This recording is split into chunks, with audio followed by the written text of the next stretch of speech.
Brought to you by Penguin.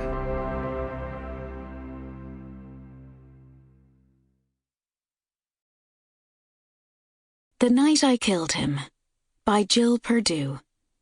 Read by Martha Breen, Aisling Kearns, Heather O'Sullivan and Rosemary O'Dowd. For the RNLI and all those who risk their lives to save others. Fear and guilt are the only enemies of man. Elizabeth Kubler-Ross. The last fragment of rope, barely a strand, perishes, consumed by a microscopic marine organism with an unpronounceable name, if it even has a name. As it does, the body begins to rise, no longer tethered in its dark water coffin. It rises from the ocean floor face down, limbs hanging, arms spread like a blessing, a water angel. Fragments of sea-rotted fabric are borne away in the currents to be nibbled by curious fish. The belt of rope sways, umbilical, in the vast marine womb. The boy is going home. Thursday. Chapter 1. Laura.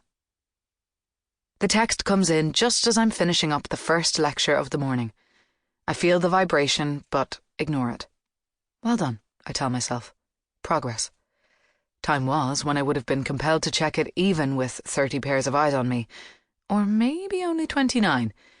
Man-spreading guy at the end of the second row has been on his phone for the last 10, his meaty right thigh pressing up against the hapless red-haired girl sitting beside him.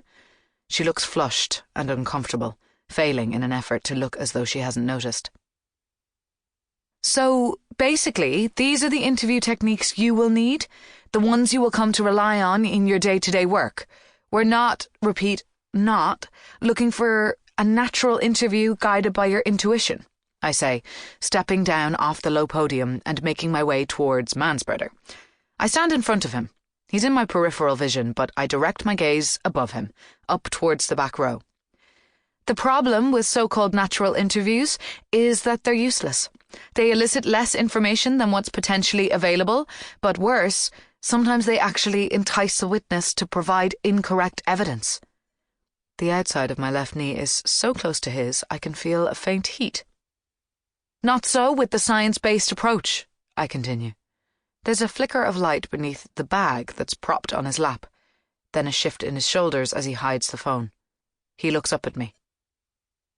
Science-based approaches have been shown to elicit more witness information in more cases without, and this is the most important part, without distorting the witness's memory. I turn, making sure I knock against his knee as I do so. Two can play at that game. Not too hard, though. Dial down the rage, Laura. It was a long time ago. It will never happen again. And next week we'll be looking at memory. I even make myself wait while they file out past me on their way to the coffee break, many of them smiling their thanks. That's the thing with guards, I suppose. Basically, they're hardwired to communicate, to interact. But there are always exceptions. Manspreader makes his way out without a word, his eyes locked on to a distant point in the corridor. Neve's voice in my head says, "Little bollocks," and I have to hide my smile. Her text, because of course it was her, asks if I can get back to Dublin by 2:30, or 3 at the latest. There's a body. We're up. We'll fill you in. Call when you're on the road. So, do we have an ID? I merge onto the motorway, adjusting the visor to deflect the midday sun. The drive will take the best part of 2.5 hours, and I could do without being blinded the whole way. Still not certain, but it's looking like Max Fitzgerald. It's Miss Purr. Dunleary, from 18 years ago. I nod, a vague memory of the name and the case beginning to filter through my mind. Something about a 21st birthday? Yeah, that's right. Here, wait. She begins reading. This from the portal. Gardaí are seeking blah blah, tracing the whereabouts of 21-year-old Max Fitzgerald from Dunleary, who has been missing since 1st of June 2007. He is described... Sample complete. Ready to continue?